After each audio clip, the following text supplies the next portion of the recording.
ভালো মৃত্যুর লক্ষণ সেটা হচ্ছে যখন নেক মানুষ মারা যায়, যে জান্নাতি, তার ভবিষ্যৎ উজ্জ্বল, যখন মারা যাবে তারপরে তার কপালটা ঘেমে উঠবে, কপালে ঘাম থাকবে, কপালে ঘাম ঝরবে। এই মর্মে হাদিস রয়েছে, নবী সাল্লাল্লাহু আলাইহি সাল্লাম থেকে বুরায়দা রাদিয়াল্লাহু তাআলা আনহু বর্ণনা করেছেন, নবী সাল্লাল্লাহু আলাইহি ওয়াসাল্লাম বলেন, আল মুমিনু ইয়ামুতু বিআরাকিল জাবিন, মুমিন ইমানদার ব্যক্তি মারা যায় কপালের ঘামের সাথে, মানে তার মৃত্যুর সময় কপালটা ঘেমে যায় বা কপালে ঘাম দেখা যায়, ঘাম প্রবাহিত হয়। মুসনাদ আহমদে রয়েছে, তিরমিজিতে রয়েছে, নাসাইতে রয়েছে, ইবনে মাজাহ, মুস্তাদরাক হাকিম হাদিসটি রয়েছে। আল্লামা আলবানী রাহিমাহুল্লাহ হাদিসটিকে সহিহ বলেছেন, 6665 সহিহুল জামি। এই ঘাম হয় কেন, এ সম্পর্কে কি জানা আছে? একজন নেক মানুষ মারা গেলে ওর ঘাম কেন হয়? কারো যদি জানা থাকে তো বলেন, আর না জানা থাকে তাহলে আমি বলি। আচ্ছা, এ কারো হাত উঠাবেন জানা থাকলে। ঘামে কেন? বেশ কয়েকটি উক্তি বলা হয়েছে, তার মধ্যে সবচেয়ে ভালো, যেটি বেশি সহি মনে হচ্ছে সেই উক্তিটি, সেটা হচ্ছে যে যখন মুমিন ব্যক্তি দেখে যে আল্লাহ আমাকে এত পুরস্কৃত করেছেন, এত আল্লাহ আমাকে সম্মানিত করেছেন, অথচ আমি তো আরও কিছু করার ছিল, অনেক কিছু করার ছিল, আমি তো বেশি কিছু করে আসিনি, আল্লাহ আমাকে মাফ করে দিয়েছেন, আল্লাহ আমার এত মর্যাদা উঁচা করেছেন, আল্লাহ আমাকে জান্নাত নসিব করেছেন, জাহান্নাম থেকে রক্ষা করেছেন, এইগুলো যখন বুঝতে পারে তখন লজ্জায় ঘাম চলে আসে। দুনিয়াতে কোনো ব্যক্তি যদি লজ্জিত হয় তাহলে ঘামে না ঘাম ছুটে যায়। আপনি কোনো জায়গায় যদি লজ্জায় পড়ে যান তাহলে ঘাম ছুটে যাবে শরীর থেকে। তো এটি একটি উক্তি।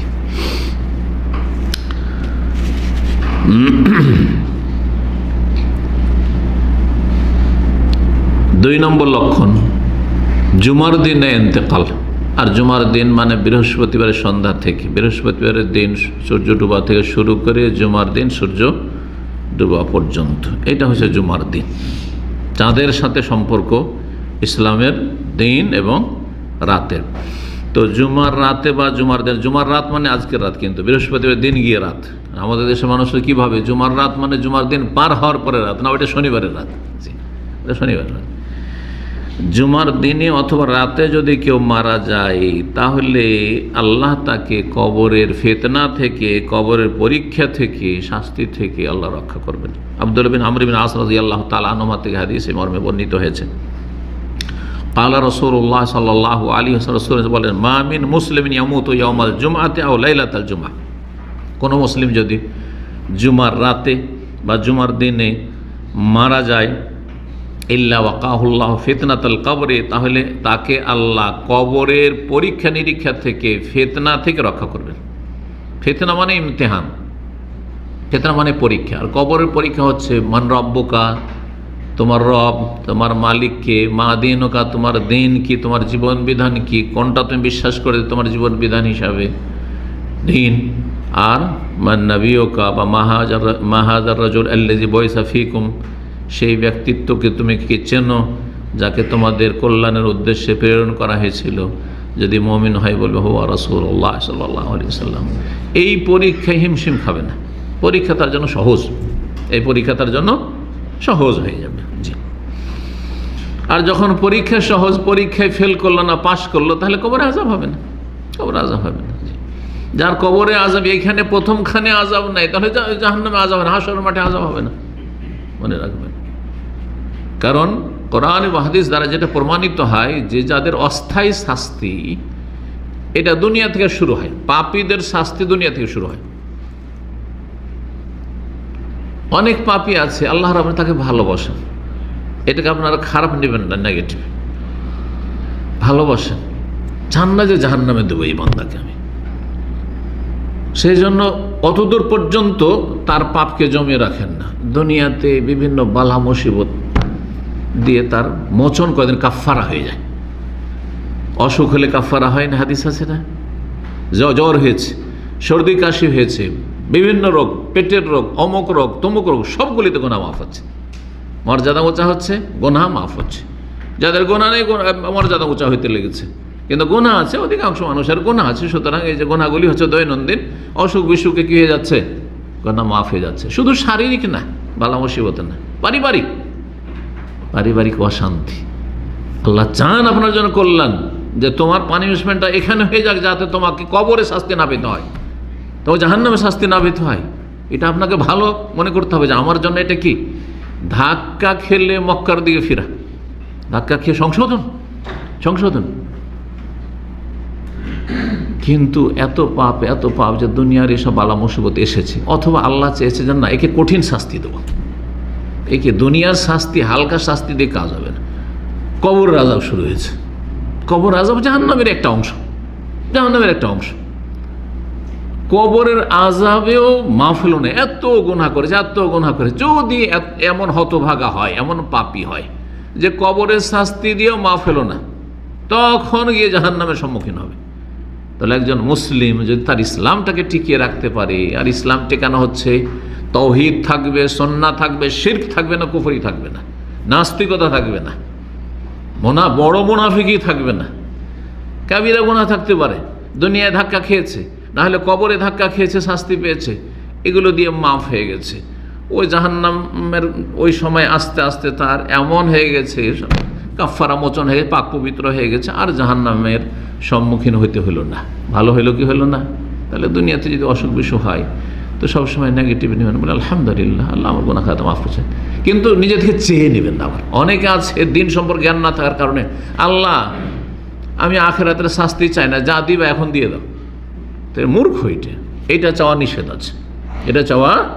নিষেধ আছে, বরং নবী সাল্লাল্লাহু আলাইহি ওয়াসাল্লাম বলছেন সালুল্লাহ আল আফিয়া, আল্লাহর কাছে নিরাপত্তা কামনা করো, দুনিয়াতে আল্লাহ আফিয়াত দান করো, এবং কবরের জীবনে আফিয়াত দান করো। আফিয়াত মানে হচ্ছে সার্বিক নিরাপত্তা, স্বাস্থ্যগত, মানসিক, শারীরিক, আর্থিক, পারিবারিক, সামাজিক, জাতীয়, আন্তর্জাতিক ইত্যাদি সব রকমের আফিয়াত। যেন একটি হাদিস রয়েছে, আল্লাহ আফিয়ানি ফি বাদানি, আল্লাহ আমাকে আফিয়াত দান করো শরীরের ক্ষেত্রে। তারপরে আফিয়ানি ফি সামঈ ওয়া বাসারি, মুখি, দিমাগ, মস্তিষ্ক, স্মৃতিশক্তি ইত্যাদি, আহলি ওয়া মালি ওয়া দীনি ওয়া দুনিয়ায়া, দুনিয়া সব কিছুতে আফিয়াত। রাস্তাতে চলার ক্ষেত্রে আফিয়াত নাই, ঝামেলা একজন ঝামেলা বাঁধিয়ে দিল, মারামারি, আপনি চান না, তারপরে জবরদস্তি হতে পারে না। আফিয়াত, আল্লাহর কাছে যখন আফিয়াত চাইবেন, তো এগুলো থেকে আল্লাহ বাঁচিয়ে রাখবেন। যতই শয়তান আপনার শয়তানি করুক, আল্লাহ কিভাবে যে রক্ষা করবেন কত শয়তান থেকে। মানুষ শয়তান এরকম অনেক আছে, আপনি ভালো মানুষ চান না, তারপরেও আপনার সাথে ঝামেলা বাঁধিয়ে দেওয়া, হয়তো ফাঁসিয়ে দিতে পারে। আপনিও তো মানুষ, একটু রিয়াকশন দেখালে কি থেকে কি হয়ে গেল, বড় আফিয়াত। এই জন্য নবী সাল্লাল্লাহু আলাইহি সাল্লাম সাহাবায়ে কেরামদেরকে আমভাবে, আর বিশেষ করে প্রিয় চাচা, সম্মানিত চাচা আব্বাস রাদিয়াল্লাহু তাআলা কে বলছেন, ইয়া আম্মে সালিল্লাহ আল আফিয়া, চাচা সবসময় আল্লাহর কাছে আফিয়াত চান। আফিয়াত অত্যন্ত ব্যাপকপূর্ণ অর্থ। আল্লাহ দুনিয়ায় আমাকে আফিয়াত দান করো, আখিরাতে আফিয়াত দান করো, কবরও আফিয়াত দান করো, মরণের সময় আফিয়াত দান করো। জি, তো কি বলছিলাম, কবরের ফিতনা সম্পর্কে বলতে গিয়ে বললাম যে দুনিয়াতে যদি মাফ হয়ে যায় তাহলে কবরে আযাব হবে না। কবর আযাব হবে কার? যারা দুনিয়াতে মাফ হয়নি, এমন গুনাহ করেছেন, থেকে গেছে গুনার বোঝা থেকে গেছে, গুনার বোঝা নিয়ে কবরে হাজির। আল্লাহ হেফাজত করুন, আল্লাহ সংশোধনের তৌফিক দান করুন।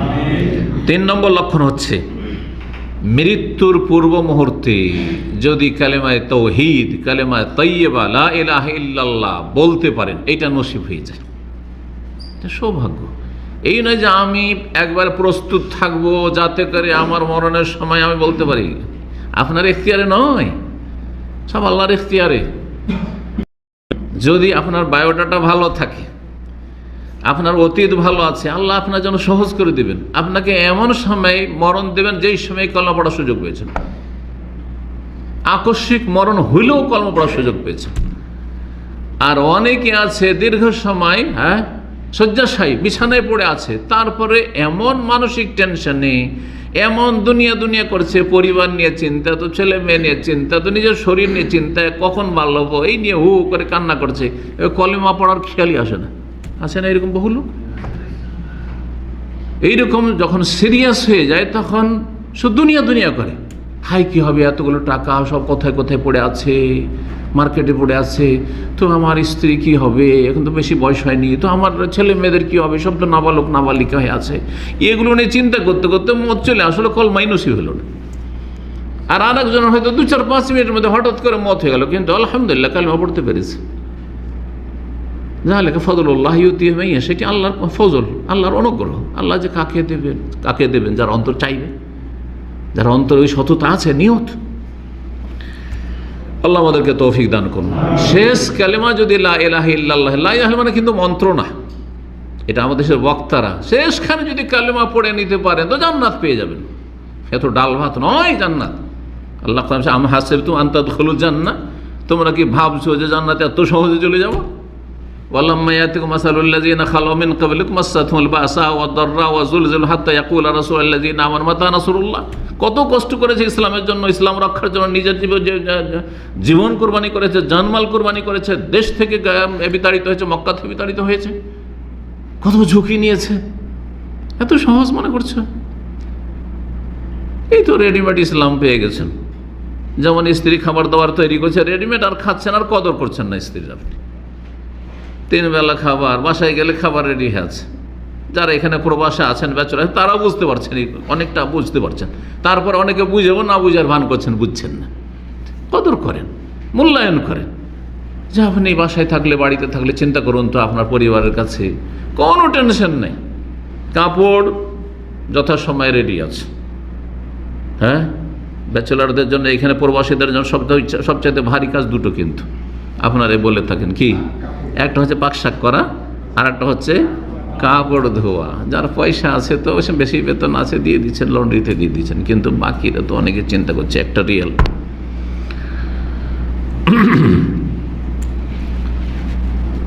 কালেমা তাইয়্যিবা, কালেমা তাইয়্যিবা কোনো মন্ত্র না। কালেমা তাইয়্যিবা হচ্ছে আকীদা, বিশ্বাস। বিশ্বাসের নাম আগে, অন্তর থেকে ধারণ করা। কালেমা তাইয়্যিবার কিছু শর্ত রয়েছে, দাবি রয়েছে, এসবগুলি আমার আকীদার যে আলোচনাগুলি ধারাবাহিকতা তো রয়েছে। লা ইলাহা ইল্লাল্লাহর শর্তাবলী, লা ইলাহা ইল্লাল্লাহর দাবি আছে না নেই? জি হ্যাঁ। লা ইলাহা ইল্লাল্লাহর অর্থ জানতে হবে, সেই অনুযায়ী আপনাকে জীবন গড়তে হবে। তাওহীদ প্রতিষ্ঠা করা অন্তর থেকে, যা হয়েছে হয়েছে অতীতে, কিন্তু আশহাদু আল্লা ইলাহা ইল্লাল্লাহ ওয়া আশহাদু আন্না মুহাম্মাদুর রাসূলুল্লাহ, আমি এখন সাক্ষী দিচ্ছি অন্তর থেকে এবং জবানে উচ্চারণ করছি। আর সুযোগ পেলে যতটা আল্লাহ সুযোগ দেবে আমি কাজে পুরোপুরি পরিণত করব, যে আল্লাহ ছাড়া কোনো সত্য মাবুদ নেই, এবং সাক্ষ্য প্রদান করছি মুহাম্মদ সাল্লাল্লাহু আলাইহি ওয়াসাল্লাম আল্লাহর রসুল। সুতরাং এক আল্লাহ ছাড়া কারো ইবাদত করব না, আর এক রসুলের তরিকা ছাড়া কোনো তরিকায় জীবনযাপন করব না। কেউ আমার জন্য আদর্শ নয় একমাত্র রাসূলুল্লাহ সাল্লাল্লাহু আলাইহি ওয়াসাল্লাম ছাড়া, আর কেউ আমার মাবুদ নয় আল্লাহ ছাড়া। ইবাদত একমাত্র আল্লাহর জন্য, আর তরিকা একমাত্র রাসূলুল্লাহ সাল্লাল্লাহু আলাইহি ওয়াসাল্লামের। এই কথা অন্তর থেকে শক্ত করে ধারণ করে অন্তর থেকে যখন বেরিয়ে আসবে লা ইলাহা ইল্লাল্লাহ, সেইটা কাজে আসবে। আর শুধু একটু কলমা পড়েন, মুমূর্ষু ব্যক্তি বলছেন কলমা পড়েন, বা তার পাশে সবাই কলমা লা ইলাহা ইল্লাল্লাহ, লা ইলাহা ইল্লাল্লাহ। আরে এইরকম মন্ত্র পড়ে কি হবে? হ্যাঁ, যদি অন্তর থেকে পড়ে তাহলে হবে। যার জ্ঞান আছে দিন সম্পর্কে সে অন্তর থেকে পড়বে, যার জ্ঞান নেই সে কী করে অন্তর থেকে পড়বে? মনে করছে মুখে উচ্চারণ করলে কাজ হয়ে গেল, হয়তো না। মুআয ইবনে জাবাল রাদিয়াল্লাহু তাআলা আনহু থেকে বর্ণিত, তিনি বলছেন কালা রাসূলুল্লাহ সাল্লাল্লাহু আলাইহি ওয়াসাল্লাম, রাসূলুল্লাহ সাল্লাল্লাহু আলাইহি ওয়াসাল্লাম বলেছেন মান কানা আখিরু কালামিহি লা ইলাহা ইল্লাল্লাহ, যার সর্বশেষ বাক্য হবে, বাণী হবে, কথা হবে লা ইলাহা ইল্লাল্লাহ, তাহলে বোঝা গেল লা ইলাহা ইল্লাল্লাহ শুধু লা ইলাহা ইল্লাল্লাহ বলা যাবে। আসলো না হাদিসে? কি আসলো? মান কানা আখিরু কালামিহি লা ইলাহা ইল্লাল্লাহ, না আশহাদু আল্লা ইলাহা ইল্লাল্লাহ আসলো? কিছু আমার দেশের চরমপন্থী বক্তা আছে, সহিহ আকীদার দাবিদার, বলছে আশহাদু আল্লা ইলাহা ইল্লাল্লাহ বলতে হবে, লা ইলাহা ইল্লাল্লাহ বলা বেদাত। এটা ভুল কথা, আসলে এগুলো বাড়াবাড়ি। হাদিস স্পষ্ট। দেখেন, একজন মানুষ যখন বলছে লা ইলাহা ইল্লাল্লাহ, তার অন্তরে কথা আছে, আমি এটা সাক্ষী দিচ্ছি। অনেক কথা আমরা বলি না, কিন্তু সেটা সেখানে কি থাকে? উজ্জ্ব থাকে না? খাওয়া দাওয়া করবেন না, শুধু না বললেন। আচ্ছা, আগের কথাটা যদি একেবারে মুছে ফেলা হয়, বা শুধু না যখন বলছেন তখন একজন লোক ঢুকলো, শুধু নাটা শুনলো, কিছু বুঝবে? কিছু তো বুঝবে না। যারে ভাই না বললেন শুধু, তো ওইদিকে কিসে না বলে আমি তো বুঝলাম না, কথা ঠিক কিনা? কিন্তু যেই ব্যক্তিকে আপনি না বলছেন ও তো বুঝছে আপনার কথা, যে কিসে না বললেন। খাওয়ার কথা বলেছেন না, যাবেন অমুক জায়গায়, বলছেন না। কথা বোঝা গেছে না? ঠিক তেমন একজন মানুষ, একজন মুসলিম যখন বলছে লা ইলাহা ইল্লাল্লাহ, তার মানে আমি সাক্ষী দিচ্ছি, আশহাদু এখানে উজ্জ্ব আছে, লা ইলাহা ইল্লাল্লাহ। তো আশহাদু দিয়েও বলা যেতে পারে এবং সেটাই ভালো। কিন্তু কেউ যদি শুধু লা ইলাহা ইল্লাল্লাহ বলে, যথেষ্ট, তাওহীদের ঘোষণা করলো সে। লা ইলাহা ইল্লাল্লাহ তাওহীদের ঘোষণা, আল্লাহর একত্বের ঘোষণা করলো। আর কালেমাতে লা ইলাহা ইল্লাল্লাহ কালেমা বলা বেদাত, আর আশহাদু বলতে হবে, না না না না, এসব বাড়াবাড়ি আসলে বর্জনীয়। জি, আল্লাহ রাব্বুল আলামিন যেমন বাড়াবাড়ি নিষেধ করেছেন, তেমন ছাড়াছাড়ির শিথিলতাও নিষেধ করেছেন। যেমন বেদাতীদের মধ্যে শিথিলতা আছে, তেমন চরমপন্থীদের মধ্যে, এক শ্রেণীর লোকদের মধ্যে কি আছে, বাড়াবাড়িটা আছে। দুটোই কিন্তু ত্যাগ করতে হবে। মান কানা আখিরু কালামিহি, যার সর্বশেষ কথা হবে লা ইলাহা ইল্লাল্লাহ, আল্লাহ ছাড়া কোনো সত্য মাবুদ নেই, মিথ্যা মাবুদ আল্লাহ আছে। যে যাকে পূজা করছে তার সেটা মাবুদ, তার মাবুদ, আমার মাবুদ না, সে মিথ্যা। দাখালাল জান্নাহ, যেই ব্যক্তি লা ইলাহা ইল্লাল্লাহ শেষখানে বলবে সে জান্নাতে প্রবেশ করবে। এই জন্য লা ইলাহা ইল্লাল্লাহ যদি মুমূর্ষু ব্যক্তি বলে নেয় আর আপনি সেখানে আছেন, তারপরে তাকে অন্য গল্পতে লাগায়েন না, অন্য কথা, পারিবারিক কথা আর বলিয়েন না। কেমন আছেন, কেমন লাগছে আপনাকে, হ্যাঁ, এসব বলার দরকার নেই। লা ইলাহা ইল্লাল্লাহ বলেছে, বাস থেমে যান, যাতে করে শেষখানে কি হয়, আখিরু কালামিহি লা ইলাহা ইল্লাল্লাহ। এটা অনেকে খেয়াল করছেন না হয়তো, যে কলমা তো কয়েকবার পড়িয়ে দিয়েছি, কিন্তু শেষখানে তো হইল না। যথাসাধ্য চেষ্টা করুন, আল্লাহ রাব্বুল আলামিন যেন আমাদেরকে লা ইলাহা ইল্লাল্লাহর উপর মত দান করেন। দাখালাল জান্নাহ, জান্নাতে যাবে। হাদিস সহিহ মুসলিমের, আবু দাউদের মুস্তাদরাক হাকিমের, সহিহ মুসলিমে হাদিস রয়েছে। আমার দেশের বক্তারা, বড় এক বক্তারা, আমি কোনো সময়, যে আন্তর্জাতিক খ্যাতি সম্পন্ন বক্তা, তার বক্তব্যে হাদিসে তারা বাড়ায়, যে হাদিস তো মুখস্থ নেই তাদের, কিছু বানাওয়াট কথা আরবিতে বললেই তো আমাদের দেশের পাবলিক মনে করে যে হাদিস, তাই না? মান কানা আখিরু কালামে ইনদাল মউতি লা ইলাহা ইল্লাল্লাহ, শুনবেন ওই সব বক্তব্য, শোনার দরকার আছে না? ইনদাল মউত কোনো হাদিসে নেই, বুঝছেন না?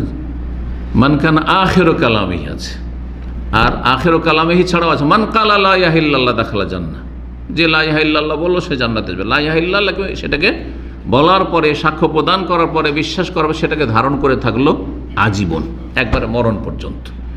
আমলের জগৎ একবারে পুরো তাওহীদের লা ইলাহা ইল্লাল্লাহর উপর গেল, তাহলে দাখালা জান্নাহ।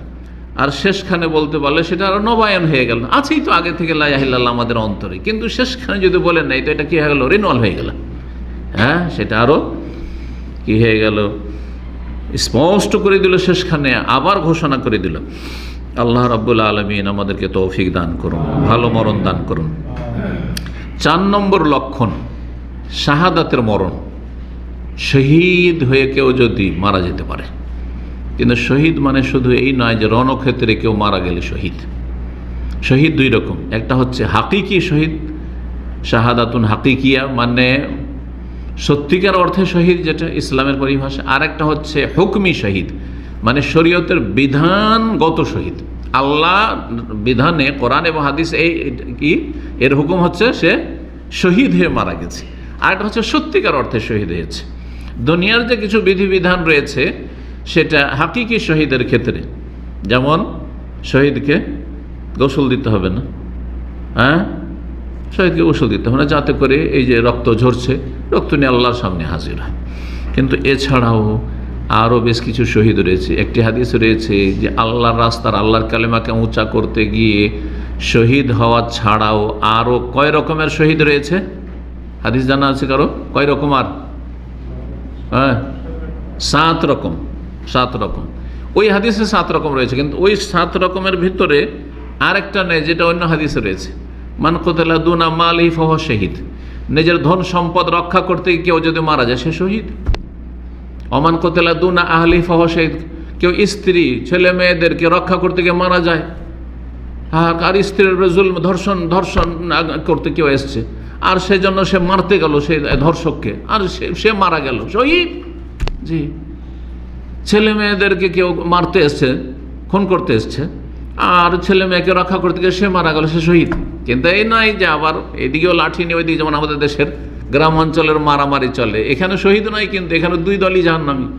কারণ এই দল চাইছে ওই দলকে মেরে ফেলবো, আর ওই দল চাইছে এই দলকে মেরে ফেলবো, তাই না? ইন্নাহু কানা হারিসান আলা কাতলে সাহিবি। তো এই যে লড়াইগুলি আছে দেশের আমাদের, এতে দুই পক্ষ কিন্তু জাহান্নামী। আল কাতিল ওয়াল মাকতুল ফিন্নার, স্পষ্ট বুখারী মুসলিমের হাদিস।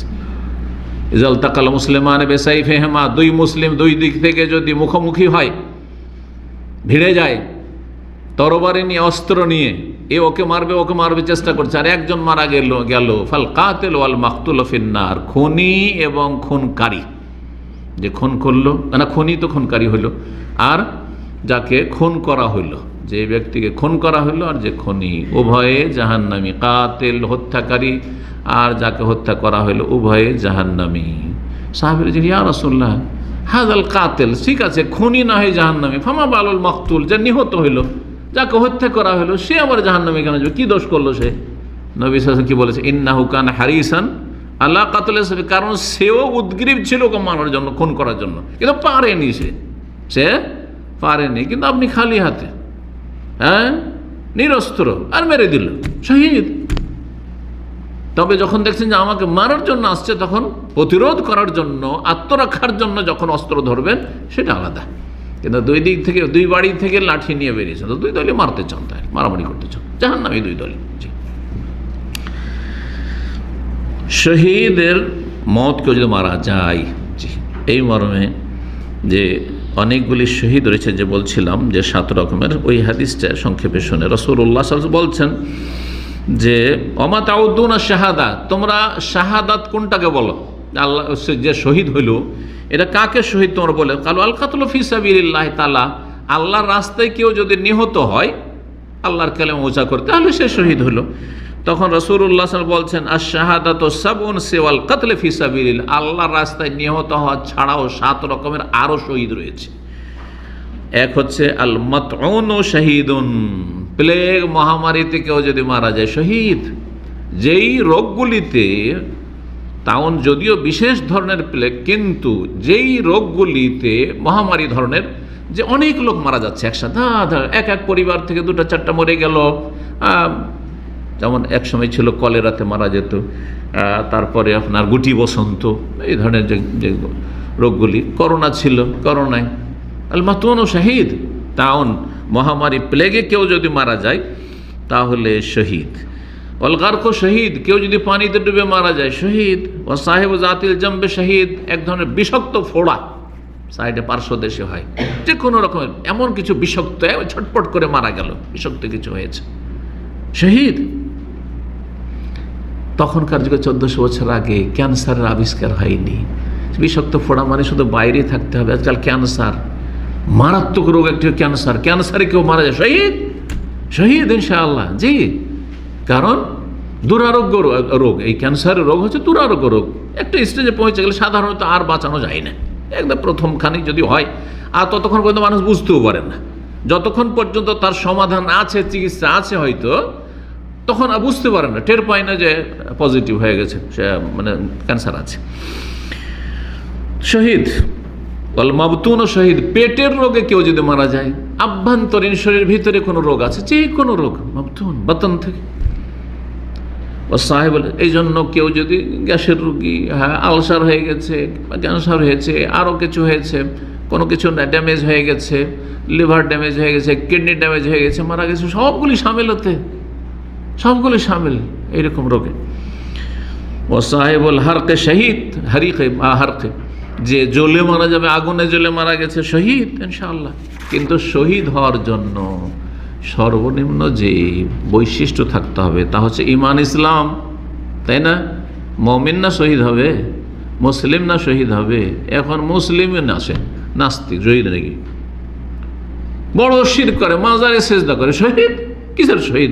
মুশরিক, হ্যাঁ, মুনাফিক, আসলে ইসলাম বিদ্বেষী, মুসলিমের সন্তান কিন্তু ইসলাম বিদ্বেষী, সে শহীদ। কালকে তসলিমার নাসরিন এরকম কোনো কিছুতে মারা গেল, শহীদ, হ্যাঁ।